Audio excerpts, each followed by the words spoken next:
नमस्कार, मैं हूं मनोहर मनोज। पुनः कार्यक्रम सत्य असत्य और अर्ध सत्य में दोस्तों आज हम बात करेंगे कि भारत की मीडिया का जो मोरल हाई ग्राउंड जो हमने अभी अभी ऑपरेशन सिंदूर के बरक्स देखा, वह भारत के पॉलिटिकल मोरल हाई ग्राउंड के सामने कमतर नजर आया। दोस्तों हम कहना चाहेंगे कि भारत जब से आज़ाद हुआ, भारत का जब से सांप्रदायिक विभाजन हुआ, उसके बाद से भारत एक राष्ट्र राज्य के रूप में, एक लोकतांत्रिक राज्य के रूप में, एक संवैधानिक राज्य के रूप में, एक सेकुलर राज्य के रूप में, एक समाजवादी और एक लोक कल्याणकारी राज्य के रूप में पूरे देश और दुनिया में एक बड़े ऊंचे पॉलिटिकल मोरल हाई ग्राउंड के साथ उभरा। कहीं न कहीं पहले प्रधानमंत्री जवाहरलाल नेहरू के पंचशील सिद्धांत के जरिए भारत का जो ग्लोबल इमेज है वह एक तटस्थ, न्यूट्रल और एक नैतिकतावादी राष्ट्र के रूप में उभरा।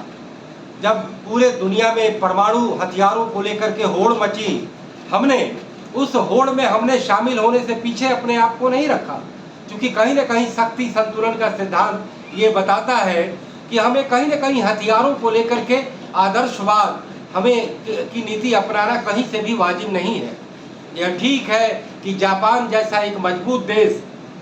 अभी दुनिया में ग्लोबल हथियारों की होड़ में शामिल नहीं होता, लेकिन वही जापान का इतिहास सेकेंड वर्ल्ड वॉर के पहले कुछ और ही था। लेकिन नागासाकी और हिरोशिमा पर बमबारी के बाद जापान ने अपनी पूरी स्ट्रेटेजिक पॉलिसी बदल दी और उसने केवल और केवल इकोनॉमिक पॉलिसी को प्रायोरिटी दी। लेकिन दोस्तों भारत ने अपने आज़ादी के करीब 80 साल के बाद एक संतुलित रूप से एक राष्ट्र राज्य की पूरी लोक नीति अपनाई, जिसमें कहीं न कहीं विकास भी करना था, सत्ता का और शक्ति का ग्लोबल लेवल पर संतुलन भी लाना था और कहीं न कहीं पंचशील सिद्धांतों के जरिए एक ग्लोबल व्यवहार के आदर्शवाद को भी अपनाना था। लेकिन दोस्तों देश के सांप्रदायिक विभाजन के बाद जब कश्मीर एक कहीं न कहीं गले की हड्डी बनी भारत और पाकिस्तान के रिलेशन के बीच, एक तो पाकिस्तान का जो सांप्रदायिक विभाजन था वो कहीं न कहीं अनैतिक था, भारत के इतिहास और भारत के मतलब कि अखंड भूगोल के खिलाफ था। लेकिन कहीं न कहीं जब सांप्रदायिक विभाजन को कांग्रेस पार्टी ने एवमस्तु कर दिया और कश्मीर एक कहीं न कहीं भारत और पाकिस्तान के बीच लगातार द्वंद्व और तनाव का एक बायस बना,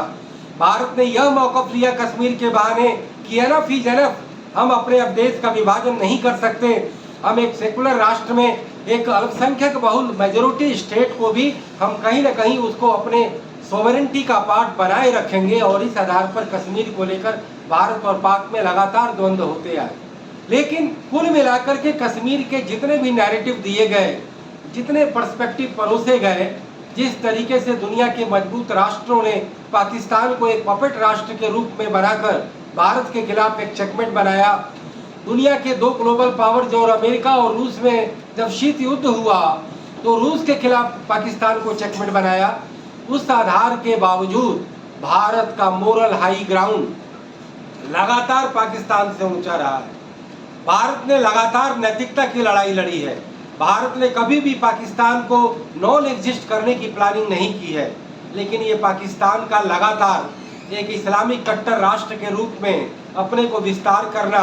और उस विस्तार के लिए पहले 3 युद्ध में मुंह की खाई खाने के बाद आतंकवाद को एक अपनी स्टेट पॉलिसी बनाना कहीं न कहीं भारत के लिए नागवार गुजरा है और भारत ने आतंकवाद को लेकर के पाकिस्तान से वो पिछले करीब 25 सालों से निर्णायक लड़ाई लड़ रहा है। लेकिन दोस्तों अभी पहलगाम में जो अटैक हुआ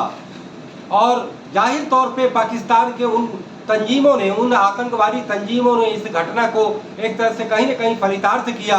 और उसके पीछे उनको जो है सपोर्ट मिला पाकिस्तान की आर्मी का, जो वहाँ के दहशतगर्दों की तंजीम को पालती पोसती और प्रयुक्त करती है। तो ऐसे में भारत ने उनको कह करके उन पर अटैक किया। पहले इसके पहले सर्जिकल स्ट्राइक हुई, बालाकोट ऑपरेशन हुआ और अभी ऑपरेशन सिंदूर के बहाने जो पाकिस्तान के 9 आतंकवादी कैंपों को ध्वस्त किया गया, इसके बावजूद भारत का पॉलिटिकल मोरल हाई ग्राउंड हमेशा ऊंचा था। यह बात अलग है कि बाद के समय में जो दुनिया का जो शक्ति संतुलन बना वह भारत के लिए बहुत अनुकूल नहीं था। लेकिन हमारा ये मानना है कि तर्कों की कसौटी पर और दुनिया के तमाम बड़े अखबारों में कॉलम भी लिखे गए, उसमें भारत के ऑपरेशन सिंदूर को सराहा गया, भारत के स्टैंड को वाजिब बताया गया और दुनिया जो दहशतगर्दी से बिल्कुल तंग तबाह थी, उसमें भारत भी एक बहुत बड़ा उसका शिकार होने वाला देश, बड़ा जेन्युइन रूप से दुनिया के सामने वो चीज़ बताई गई और परोसी गई। लेकिन भारत के मीडिया ने, जो नए दौर का मीडिया है, जहां दुनिया के सारे मीडिया की टेक्नोलॉजी बदल रही है, चाल और पूरे ढंग बदल रहे हैं, रूप और रंग बदल रहे हैं, तकनीक बदल रही है, तौर तरीका बदल रहा है, क्योंकि लोकतांत्रिक देशों में संविधानवाद के तहत मीडिया को वो जगह नहीं दिए जाने से उनकी अकाउंटेबिलिटी और उनकी रेस्पॉन्सिबिलिटी बड़ा वेग है। केवल फ्रीडम ऑफ प्रेस के बहाने लोकतंत्र का एक मेजर उनको आइडियोलॉजी माना गया और प्रेस के फ्रीडम के बहाने कई सारे प्रेस में वो चीज़ें आई, चाहे वो सेंसेशनलिज्म हो, कॉन्कॉक्टिज्म हो, पार्शियलिज्म हो या कहीं ना कहीं सेंसेशनलिज्म हो, इसके बहाने भारत के मीडिया के भी चाल, चेहरा और चरित्र में खास करके पिछले 10 सालों में बहुत बड़ी तब्दीली आ गई है। भारत का मीडिया एक अलग रूप से फोर्थ पिलर के बजाय कहीं ना कहीं पॉलिटिकल आइडियोलॉजी के खेमे में समा गया है और वह कहीं ना कहीं पॉलिटिकल प्रवक्ताओं का एक तरह से हिस्सेदार बन गया है। ऐसे में भारत का मीडिया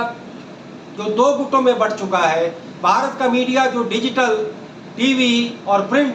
3 चीज़ों में बंट गया है, जो नए दौर का जो सोशल मीडिया है, उसके तहत भारत में जो सत्तारूढ़ सरकार है उसके समर्थन में मीडिया का एक नया वर्ग का अभ्युदय ऐसे हुआ है जहां जिंगोइज्म चलता है और वह जिंगोइज्म अलग अलग घटनाओं, अलग अलग वाकयातों के जरिए हम अलग अलग तरीके से देखते हैं। लेकिन इस बार ऑपरेशन सिंदूर के बहाने भारत के कम से कम आधे दर्जन चैनल कुछ अति उत्साह में आकर इतने एक तरह से मिस इन्फॉर्म करने का काम किया, मिस कम्युनिकेट करने का काम किया, फॉल्स नेशनलिज्म लाने का काम किया,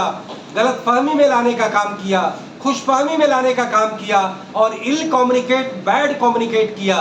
कुल मिलाकर के भारत की मीडिया ने ये दिखा दिया कि वह बिल्कुल हल्की है,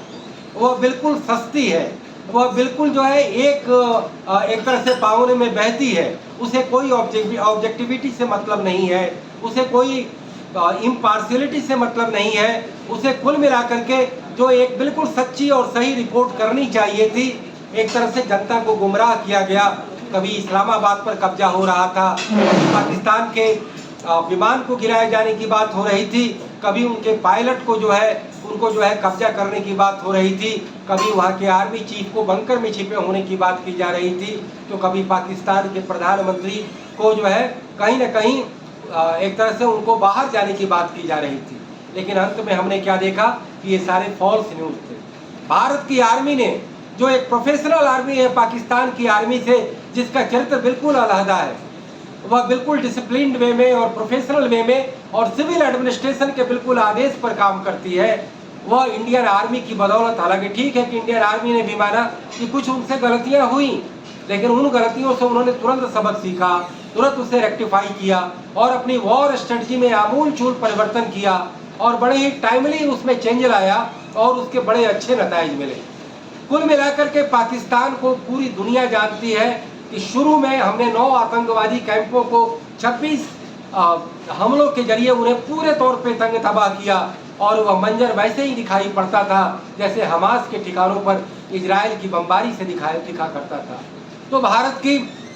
एयरफोर्स ने एक तरह से उन आतंकवादी कैंपों को ध्वस्त करके वो जितने ट्रेनिंग के सेंटर थे जो पिछले 25 सालों से लश्कर-ए-तैयबा,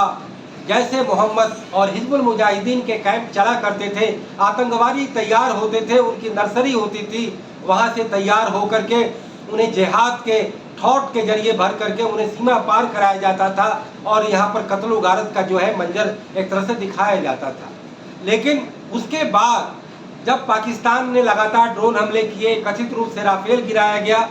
तो भारतीय आर्मी ने अपने उन गलतियों से सबक सीखते हुए फिर निर्णायक हमला किया और ये पूरी दुनिया जान गई कि कम से कम 10 से 12 उनके आर्मी जो एयर के बेस हैं, जो मिलिट्री एयर बेस है, उनको पूरे तौर पर तंग तबाह कर दिया गया। अपुष्ट खबरों के अनुसार एक एयर बेस भी अमेरिका के F-16 विमान वह भी हमलों में काफ़ी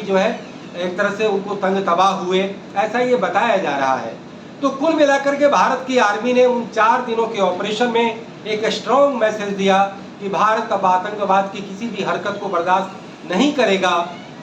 और उसके बाद तब ये पता चला पूरी दुनिया को कि भारत ने ये काम कर दिखाया है। डिप्लोमेटिक फ्रंट पर ये बताया गया, अपने उस एक्शन को एक तरह से उसको नैतिक रूप से कंफर्म किया गया। भारत के पॉलिटिकल लेवल पे करीब 8 से 10 टीमें दुनिया के तमाम मुल्कों में गईं और उन्होंने भारत के मौक़िफ़ को बताया कि भारत आतंकवाद के खिलाफ कैसे काम करता है।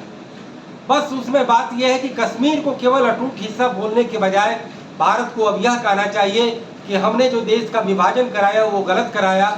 और बाद में अब स्टेटस को ये है कि हमारा एक रियासत, एक स्टेट, वह मुस्लिम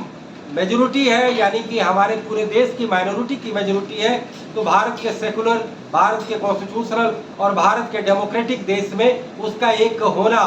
एक तरह से गुलशन में एक बगिया के समान है, भारत के एक ताज के फूल के समान है। भारत ने ये मौका अपना दिखाया। लेकिन मैं बात कर रहा हूँ उस मीडिया को कि डिजिटल मीडिया और सोशल मीडिया के जरिए जो कॉन्कॉक्टेड न्यूज की भरमार है, जहाँ पर कि अलग अलग गुटों में गैंग वॉर चल रहा है, जहाँ पर कि सनसनी हर समय न्यूज को बेचने की पूरी कवायद चलती है,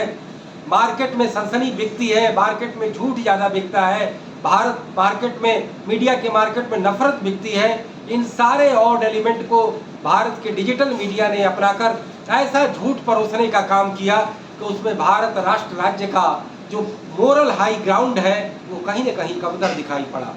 मैं बात कहना चाहूँगा कि अभी वाशिंगटन पोस्ट में एक बहुत बड़ा आर्टिकल आया कि भारत का मीडिया एक पैरेलल ट्रुथ जो है ये पूरा जो है दुनिया को, लोगों को बता रहा था। मुझे लगता है कि पूरी दुनिया की मीडिया का चाल चेहरा चरित्र सेंसेशनलिज्म पर चलता है, कॉन्कॉक्टिज्म पर चलता है, बायस्ड होता है और उसमें मिर्च और मसाला लगाया जाता है। लेकिन इसका मतलब यह नहीं कि भारत की मीडिया सो कॉल्ड नेशनलिज्म और जिंगोइज्म के नाम पर कुछ भी कहती फिरे और अपने को हल्का बनाए। तो दोस्तों, मैं ये बार बार अपनी मुहिम चलाता हूँ कि भारत को एक मीडिया को कॉन्स्टिट्यूशनल स्टेटस और कॉन्स्टिट्यूशनल ऑर्गन का दर्जा मिलना चाहिए। कॉन्स्टिट्यूशन में उसका बजाबता जिक्र होना चाहिए, वह लोकतंत्र की ज़रूरत है। भारत में एक मीडिया पॉलिसी होनी चाहिए, भारत में एक मीडिया आयोग होना चाहिए जो भारत में मीडिया की गुटबाजी को खत्म करे और मीडिया के क्षेत्र में मीडिया कर्मियों की जो असुरक्षा है, मीडिया पब्लिशरों की जो असुरक्षा है, उनको हर तरीके से रेक्टिफाई करके भारत के लोकतंत्र को मजबूत करने और भारत के लोकतंत्र के शक्ति पृथकीकरण सिद्धांत के तहत शक्ति, सत्ता और संगठन के संतुलन को बनाने का काम करे। तो दोस्तों, जो भारत की मीडिया का जो मोरल हाई ग्राउंड जो कहीं न कहीं दरकने का जिसमें कि आभास हुआ है, मुझे लगता है कि वक्त आ गया है कि भारत की मीडिया अपना मोरल हाई ग्राउंड इतना ऊंचा रखे जिस तरीके से भारत की डेमोक्रेसी और भारत के तमाम सिद्धांतों का, ग्लोबल सिद्धांतों का एक बहुत बड़ा मोरल हाई ग्राउंड है। उसी के तहत अगर मीडिया का भी मोरल हाई ग्राउंड हाई होगा तो हमारे लिए ये बड़ी ही गर्व और फख्र की बात होगी। तो दोस्तों, इसी नोट के साथ मैं अपनी बात समाप्त करता हूँ। फिर किसी मुद्दे पर, फिर किसी मसले पर पुनः बात होगी। इजाज़त दीजिए। नमस्कार, जय हिंद, गुड बाय, शब खैर।